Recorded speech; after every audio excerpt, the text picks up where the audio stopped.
Ya. Oke pemirsa, saat ini kita menyelidiki dan menelusuri jejak-jejak leluhur kerajaan Majapahit ya. Dimana kemudian memang benar ya apa yang dikatakan oleh filsuf, bahwasanya raja yang besar bukanlah dilahirkan, melainkan dipersiapkan. Itulah yang terlihat ya. Kemungkinan sungai-sungai ini dibangun pada masa kerajaan Singosari untuk memperluas ya kemakmuran pertanian dan lahan pertanian ini. Karena ternyata di pinggir tepi sungai ini ada semacam yoni, simbol dari diduga dalam berita Panaraton adalah tempat pendarmaan dari Batara Narasingamurti yang merupakan kakek dari Dyawijaya, sang pendiri kerajaan Majapahit. Jadi coba kita telusuri ya. Jadi jika kita melusuri silsilah raja-raja Majapahit, ternyata Ken Arok ini memiliki istri yang bernama Ken Dedes, sudah hamil tua, yang mewarisinya dari istri Tunggul Ametung. Kemudian melahirkan Anusapati, kemudian memiliki putra Wisnuwardana, kemudian memiliki putra Kertanegara. Sedangkan Ken Arok dengan Ken Dedes ini memiliki putra yang bernama Batara Parameswara atau Mahisa Wongateleng, yang berputra Batara Narasingamurti, yang kemudian berputra Dyah Lembutal, yang kemudian berputra Dyawijaya. Sedangkan dari istri yang lainnya, Ken Arok juga menikahi seorang putri dari Kadiri yang bernama Ken Umang, yang melahirkan seorang putra bernama Mapanjito Jaya. Nah, inilah salah satu kemudian silsilah dari raja-raja kerajaan Singosari. Jadi kemudian raja-raja Singosari ternyata memang diperintah oleh keturunan Ken Dedes dari Tunggul Ametung, yaitu Anusapati. Ken Arok sendiri memerintah kerajaan Singosari antara tahun 1222 sampai 1227 Masehi. Kemudian digantikan Anusapati sejak tahun 1227 sampai 1448 Masehi. 1448 tampillah Mapanjito Jaya ya, cuma beberapa bulan saja, kemudian digantikan oleh Wisnuwardana yang memerintah Singosari antara tahun 1448 sampai 1248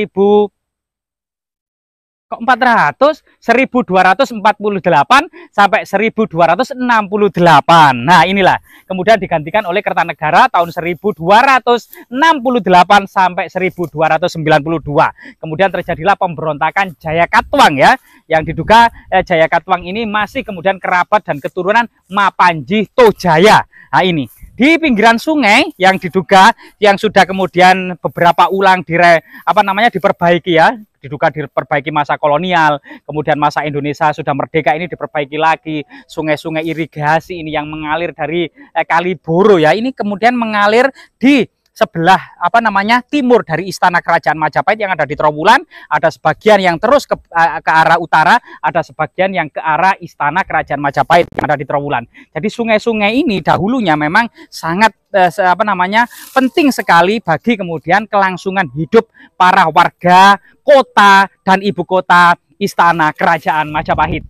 Nah, dari situlah kemudian kita akan mencoba mereview kembali lagi kepada falsafah bahwasanya raja yang besar adalah raja yang bukan dilahirkan, melainkan raja yang dipersiapkan. Kita ketahui bersama bahwasanya leluhur Dyawijaya merupakan keturunan Ken Arok dan Ken Dedes yang melahirkan Mahisa Wongateleng yang kemudian mangkat dan didharmakan di Pikatan yang saat ini di Gondang.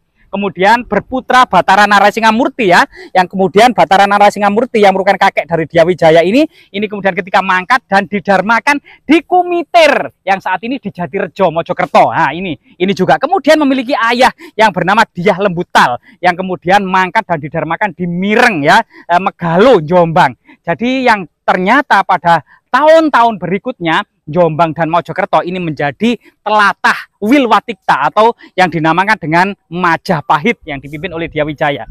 Sehingga kemudian leluhur Dyawijaya ini sudah mempersiapkan baik dari pembangunan, irigasi, kemudian tata sosial kemasyarakatannya, kemakmuran, tanah-tanahnya. Ini memiliki satu ya, loyalitas kepada keluarga Dyawijaya dan kakek-kakeknya dan buyut-buyutnya dan ayah-ayahnya tentunya ya. Ya, ini sangat luar biasa sekali.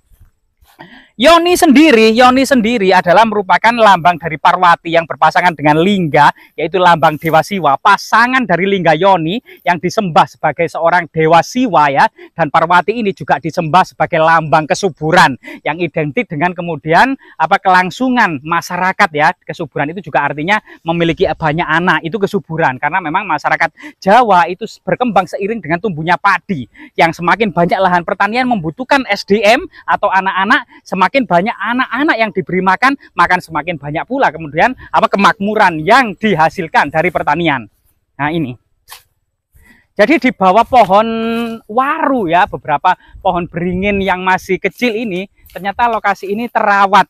Tapi kita belum tahu apakah yoni ini berasal in situ ya di pinggir ini, atau memang yoni ini sudah dipindahkan dari suatu tempat yang lain. Tapi diduga yoni ini adalah yoni berciri Singosari, yang kemungkinan memang berita Pararaton maupun Negara Kertagama. Pararaton menyebut bahwasanya Bathara Narasingamurti atau Mahisa Cempaka ketika mangkat didharmakan di Kumitir sebagai seorang siwa. Ini yang identik dengan yoni. Maupun kemudian dalam berita Negara Kertagama bahwasanya Bathara Narasingamurti ini juga mangkat didharmakan di Kumeper. Jadi nama lain dari Kumitir itu ternyata Kumeper menurut Negara Kertagama. Nah ini karena memang bahasa Jawa itu kadang bisa disangsekertakan ya sesuai dengan asal usul dari kata tersebut. Misalnya Majapahit, bahasa Sangsekerta ini Wilwatikta karena memiliki arti yang sama, maja dan pahit. Wilwa artinya buah maja dan tikta juga rasanya pahit.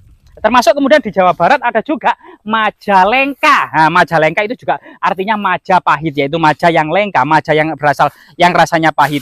Jadi disinilah kemudian kita akan mendapati jejak-jejak artefaktual yang sangat penting. Jadi di sini bukan nilai-nilai profan keseharian, tetapi memiliki nilai-nilai magis dan sakral. Sebuah yoni, lambang Dewa Siwa ya, lambang magis dan sakral sebagai lambang kesuburan, termasuk kemudian lambang kekuasaan dan kekuatan dari seorang raja ya.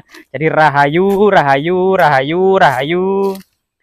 Nah, jadi di sini ada yoni, sebagian tubuhnya ini terpendam di dalam tanah. Jadi sebagian atau separuh atau 50% sebagian yang di atas permukaan tanah, diduga kemudian sebagian besar masih terpendam di dalam tanah, entah sebab apa, mungkin karena sebab perubahan-perubahan iklim yang terjadi ya, baik itu banjir bandang, meluapnya sungai membawa lumpur, maupun gunung meletus yang membawa endapan-endapan abu vulkanik.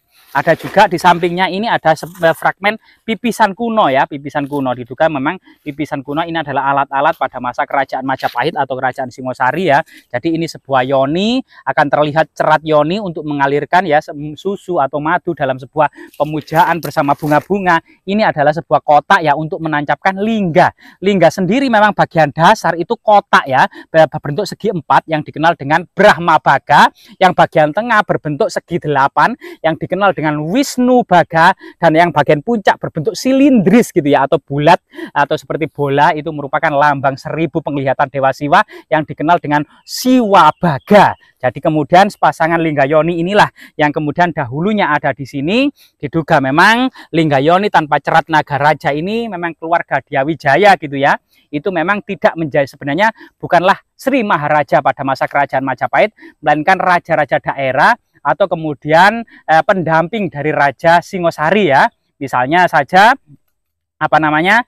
ketika Anusapati, yaitu keturunan Ken Arok dan Kededes dari kemudian rahimnya dari dari Tunggul Ametung. Ini kemudian menjadi Raja Singosari menggantikan Ken Arok, terus kemudian kakek buyut Diyawijaya ini adalah menjadi raja di Kadiri yang bernama Bathara Parameswara dalam prasasti Mula Malurung, atau dalam berita Pararaton dan Negara Kertagama bernama Mahisa Cempaka gitu ya.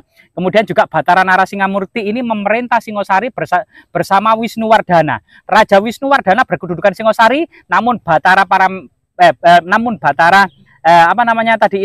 yaitu Bathara Mahisa kakek dari Diyawijaya yang bernama Narasingamurti ini kemudian menjadi raja di Hering, Surabaya, menurut prasasti Mula Malurung ya, menjadi Ratu Anggabaya atau semacam Panglima Angkatan Laut. Begitu juga kemudian bapaknya yaitu Dia Lembutal juga diduga merupakan Panglima Angkatan Laut Singosari. dan ini sesuatu yang sangat luar biasa sekali. Jadi di tanah ini, di tanah Kumitir Jatirejo ini yang akan menjadi istana kerajaan Majapahit suatu saat nanti ini sudah dipersiapkan oleh leluhur Dyawijaya, baik itu kemudian kakek buyutnya, baik itu kakeknya, baik itu ayahnya, yang artinya masyarakat sini sebelum berdiri kerajaan Majapahit juga memiliki loyalitas kepada keluarga Dyawijaya. Masyarakat yang memiliki loyalitas yang tinggi kepada para petingginya, dan kemudian termasuk kemudian kepemilikan tanah-tanahnya ada merupakan bagian dari keluarga Dyawijaya. Inilah yang dipersiapkan untuk menjadi sebuah kerajaan yang besar di kelak kemudian, sehingga Majapahit pun tampil menjadi kerajaan yang besar, masalah internal bisa teratasi, sehingga tinggal kemudian menyatukan seluruh Nusantara itu pun berhasil dengan kekuatan dari Mahapati Gajah Mada dan Empu Nala. Semoga bermanfaat dan kita bisa mengambil dari pola-pola sejarah yang sangat luar biasa sekali, penuh dengan kebijaksanaan, penuh dengan strategi-strategi, dan penuh dengan ilmu-ilmu yang sangat bermanfaat. Semoga bermanfaat.